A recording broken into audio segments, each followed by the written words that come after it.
have a confession for you guys.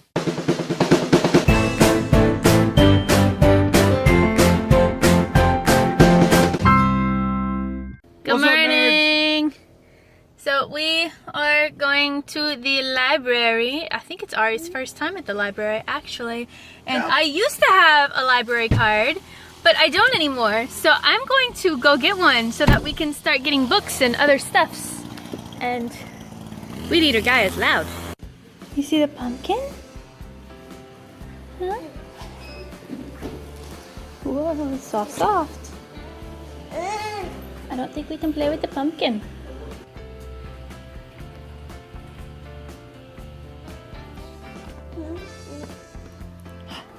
Ooh.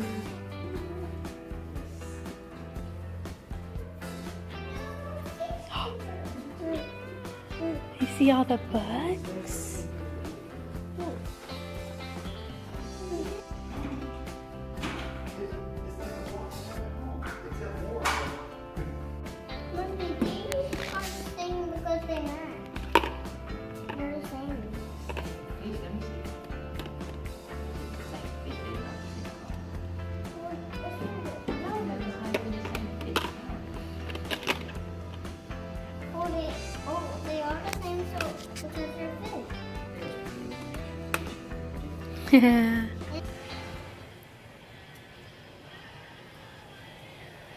Are you drawing on your hand?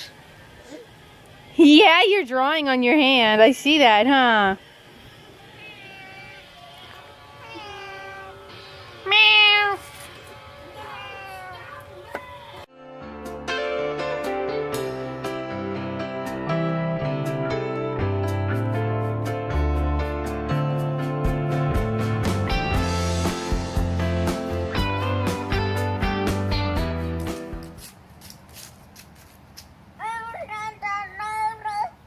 Yeah?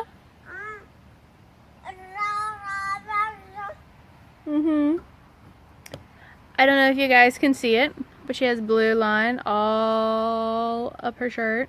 And then right here, yeah, she took the blue chalk and just drew right up. Yeah.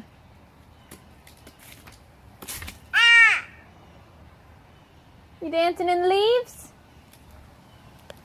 Fall has officially begun. Every time we come out, there's leaves on my swing. There's leaves all over the ground. Yeah, and we don't get pretty autumn colors here. We just get leaves that go straight from green to brown. So it's quite ugly. But whatever. Okay, so I have a confession for you guys. I still have my driver's permit. I haven't had a driver's license since I was 16. I had it for maybe a few months max. Other than that, I have had a driver's permit since I was 15. I have very, very severe anxiety and depression and a phobia of driving, quite frankly. And it took them a while to convince me to even start practicing back whenever I was 15.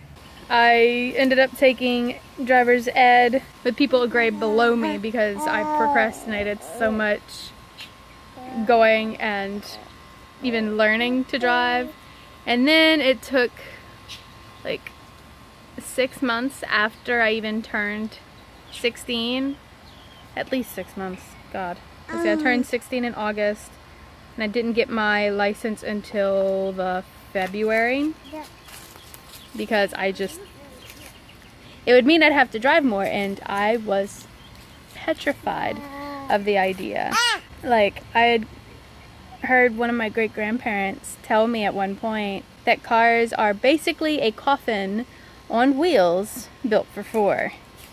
And me and my ever pessimistic nature took that phrase to heart, and quite obviously a whole phobia was built around it.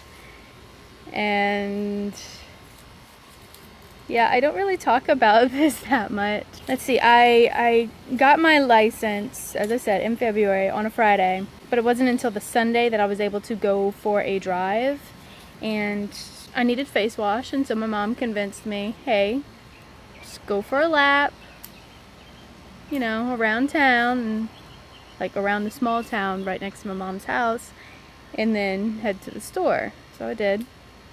Everything was fine until I was on my way back home after picking up the face wash.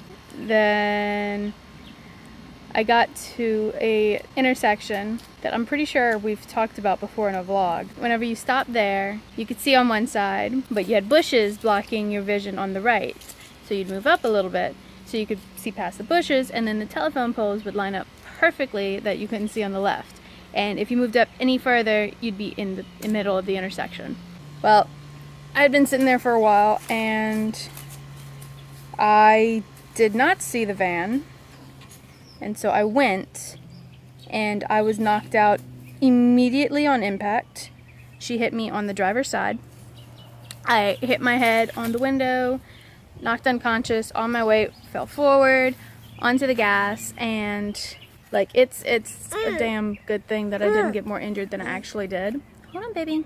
Yeah.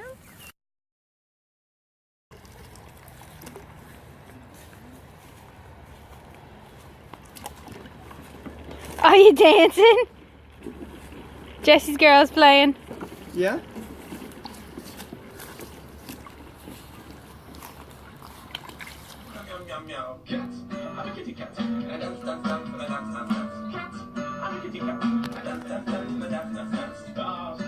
What is that, Ari? You dancing? You dancing with the kitty? So, the books that we picked out from the library, it's a little math one called Boxes. It just talks about different boxes and cubes and stuff. And then 2 Clifford books. One is Clifford's Puppy Days and Clifford's Halloween. Huh. Yeah. You see the new book? Oh, hey Clifford. He's a puppy, huh? What's the puppy sound like? Huh? What's the puppy say? Hey, arf, arf.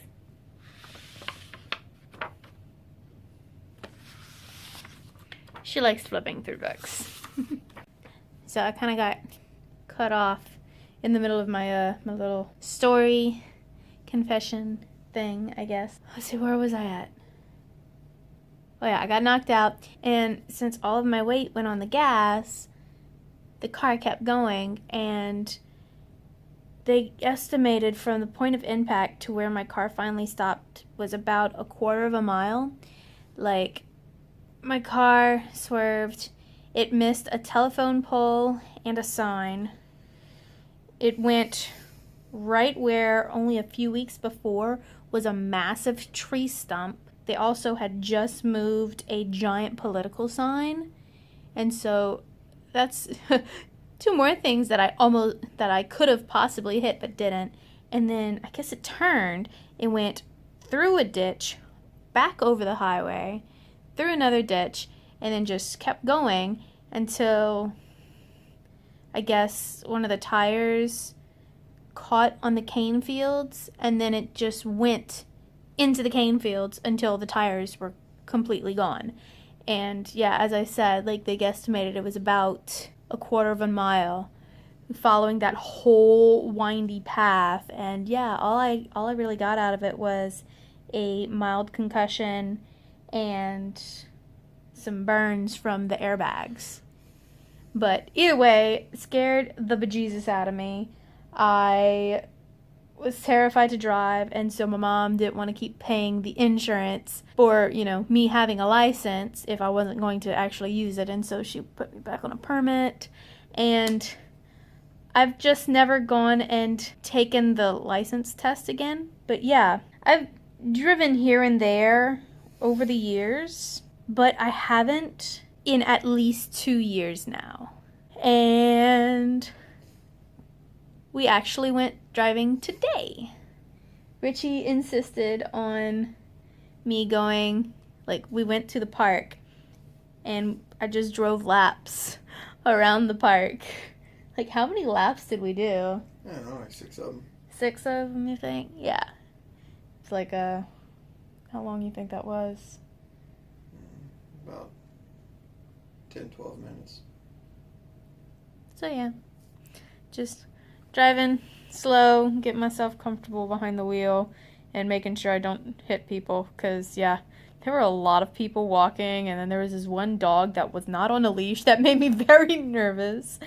And Ari was in the back seat, and so we just did that until Ari started having issues with just staying in the car, and so left the park, and I drove us to the library, which was right down the road as well.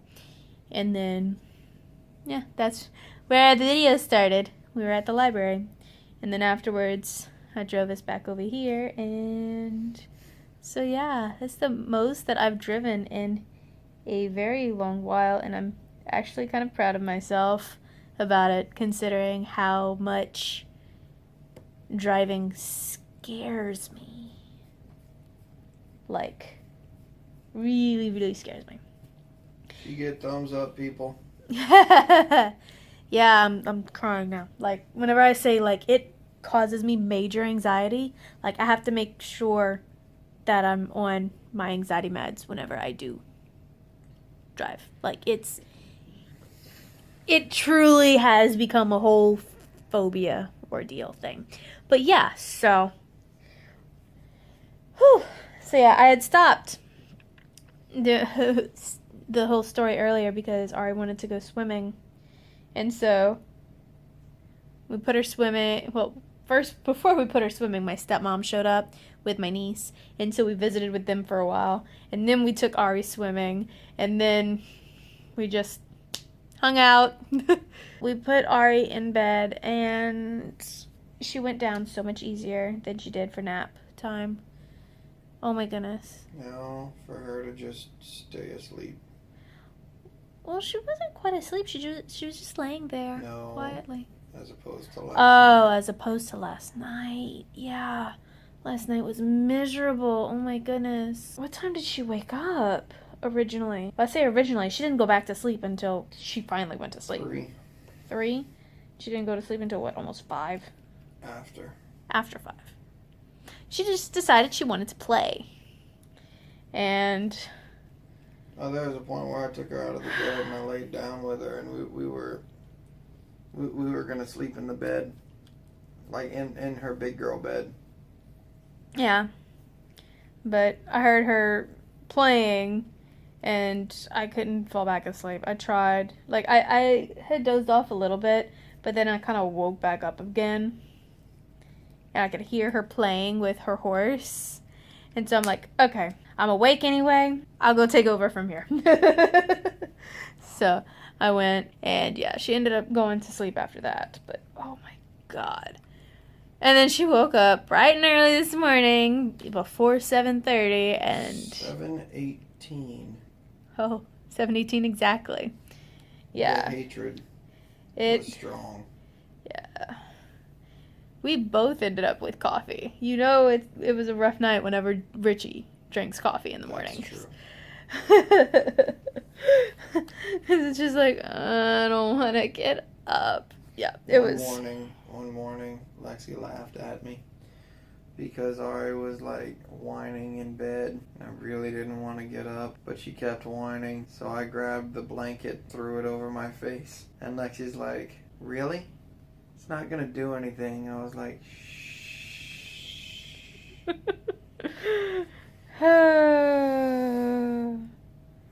Yeah, we need to see about getting a dimmer nightlight. Agreed. Because the nightlight that we have in there, it's kind of bright. It was still dark enough for whenever I was doing nighttime feeds, and so I'd have to go in there at all times. Now it's like, we think that it wakes her up a little bit. Like, if she's already kind of sort of waking up, it just wakes her up more. And the only place that we can plug it in is the outlet closest to her bed. So we really need to find a dimmer nightlight. Fun times. But yeah, thank you guys for watching. Let us know. Nerds. Yep, good night. Good night. Let us know if you have any insane phobias like that. Like, who's scared of driving? Me! Terrified. And yet everyone thinks that it's incredibly weird, but it makes sense to me. My, like, super scary thing for me, which you're going to laugh at me anyway because I'm not really a scared person. But my super extra scary thing for me personally is specifically unstable heights or heights that move. Like, even if they're gonna stay up or whatever, if they move, like if it's too tall, so if it, like a 10 or 12 foot scaffold or shelving or like where I used to work, we had like 14 foot shelves, set of 14 foot tall shelves with like 4 rows. And when we were setting everything up, we had to take turns getting up on top of everything and standing at the high point so that we could start putting the stock of what we were actually putting up there, because all we had was a forklift, and we had to set things up in a particular way with the forklift, which was a giant pain in the ass. But we still had to have somebody up there. Well, yeah, that's annoying because the whole thing moved with the steps. I have a question. What? There is a thing. I think it's in Chicago. I could be wrong. But there is a skyscraper that one of the top floors, there's a whole thing about this. Like, people go there. Talking about the one that leans out? Yeah. The windows lean out. Would you be okay with that? That probably wouldn't bother me. Okay, because I was wondering, because you said heights that move. No, I said unstable heights. Well, you said unstable or heights that move. No, So I'm that's saying what unstable heights. Okay. For example, okay, you don't have to heights repeat it that again. move. Okay.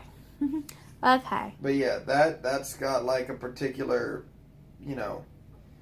I'm just afraid of heights in general. That's got all the safety measures, the particular tempered glass, the weight limits, the structure, so on and so on, the hydraulic system. You're okay with the sturdiness I'm okay with sturdy heights that move, just not unsturdy heights that move. Yeah, me, I'm scared of obviously the cars, heights, claustrophobic. I'm claustrophobic. It was a while before I was finally able to sleep in the dark because of my claustrophobia. Oh my god.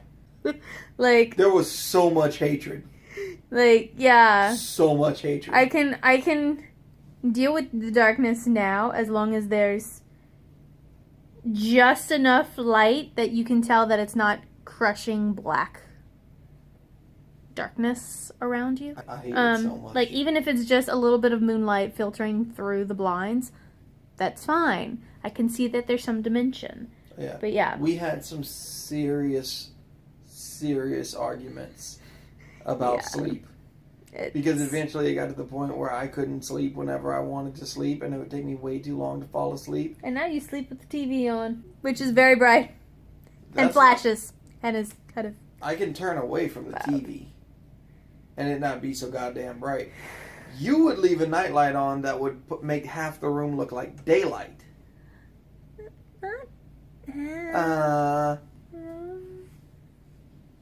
Yeah. But yeah. Anyway, so I'm really going to close the video now. Bye, guys. Later, nerds.